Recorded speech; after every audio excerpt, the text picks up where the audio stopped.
Eliana, Boker Tov Eliana. Boker Tov Daniel, on va commencer en musique ce matin, c'est parti. Là, c'est parti.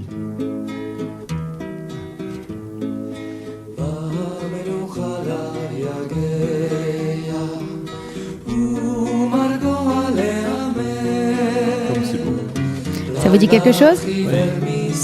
Ah, c'est beau, hein. Les Parvarim. Attention.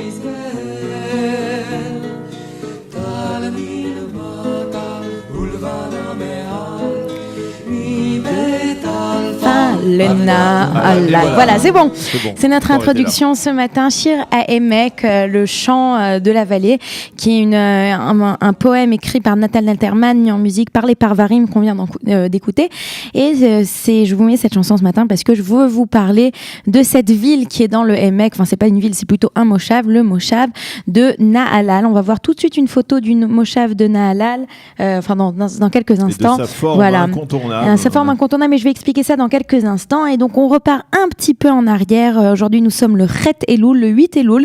Et le 8 Elul 1921, eh bien, voici que le moshav de Nahalal est créé. Maintenant, quelle est la particularité du moshav de Nahalal? D'abord, c'est le premier moshav. Alors, qu'est-ce que ça veut dire que ça soit le premier moshav? À cette époque, ce qu'on a en Israël, ce sont surtout des kibbutzim. Et dans le kibbutz, eh bien, il n'y a pas véritablement de vie privée. Les enfants sont tous ensemble dans le Bet Yeladim, la maison des enfants.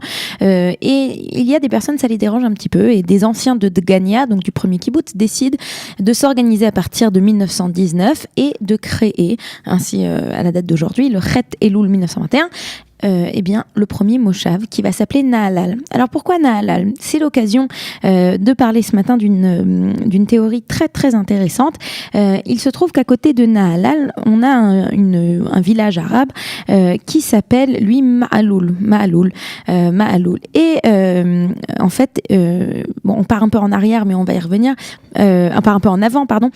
Ma'aloul, dans ce terme arabe, on retrouve en fait la même racine de Nahalal, et c'est l'occasion de parler ce matin d'une théorie très intéressante qui a été développée par Yoel Elitzur, qui est donc un professeur de Tanakh, de Bible hébraïque, qui est aussi le fils de Yehuda Elitzur qui a créé oui, Daniel. Yehuda Elitzur qui s'est occupé de faire toute une comment on appelle ça, de faire l'édition d'At Mikra, voilà. Et Yoel Elitzur explique son doctorat. Eh bien, il prend 177 noms anciens d'Eret Israël et il prouve en fait qu'il y a une relation entre les noms arabes que l'on trouve aujourd'hui dans n'importe quel endroit. Vous me donnez un exemple tout à l'heure.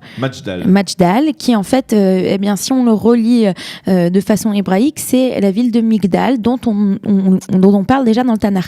Et c'est le même cas de Nahalal, puisque dans le Tanakh, on nous parle à 2 reprises de Nahalal, dans le livre de Yehoshua et dans le livre de Shoftim, donc de Josué et des juges, on nous parle bien de cet endroit qui serait Nahalal. C'est la raison pour laquelle on prend le terme de Nahalal. La personne qui va mettre en place, qui va être l'architecte du moshav, il s'appelle Richard Kaufman. Alors là, on va re-regarder cette forme circulaire. Alors, quelle est la particularité? L'idée est, bien que on ne soit plus sous l'égide du kibbutz où tout est partagé, on a quand même une égalité. On est égalitaire face à ce que l'on reçoit. Donc, si vous regardez au centre, c'est en fait la concentration des maisons. Ouais. Et ensuite, plus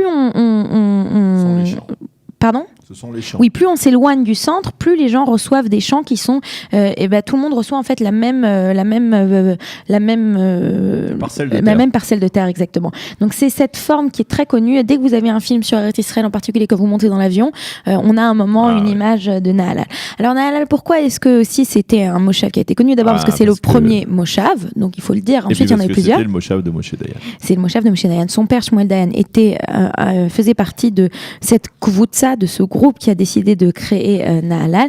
Et il y a pas mal de personnes donc que l'on connaît qui sont nées à Nahalal. Donc Moshe Dayan, sa fille Yael Dayan aussi, le père de Aviv Geffen qui est le neveu. C'est le neveu. Voilà, oui. Toute la famille, quoi. Vous vous dites bah oui, mais bon, on ne le sait pas tous, Daniel. Aviv Geffen était le neveu enfin c'était le petit neveu de Moshe Dayan. Oui, puisque son père était le neveu de Moshe Dayan. Et donc c'est quand même une famille très connue. Et puis c'est un endroit qui est resté dans les mémoires comme faisant partie de de ces créations, de ces c'était le symbole. Ces bâtisseurs de l'Alia Beth et la troisième Alia. Voilà. Merci donc beaucoup de Eliana de nous avoir parlé de Nahalal. Et voilà, c'était sympathique d'avoir un peu de musique sur le terrain, c'est-à-dire la Exactement, création de Nahalal. Voilà, merci, nous terminons avec cette musique splendide du Shira Emek. Voilà, nous marquons une petite pause, un jingle tout de suite, et la revue de la presse et des médias israéliens, une revue de la presse au cours de laquelle nous allons revenir également sur les articles et analyses et reportages de la presse de vendredi que nous n'avons pas eu le temps de défricher durant la revue de la presse de vendredi matin. Vous aimez l'histoire juive ? Retrouvez Liana Gurfinkel dans Un jour notre histoire sur Studio Kalita, c'est tous les matins, pour découvrir ensemble les événements et les personnages qui ont fait notre histoire.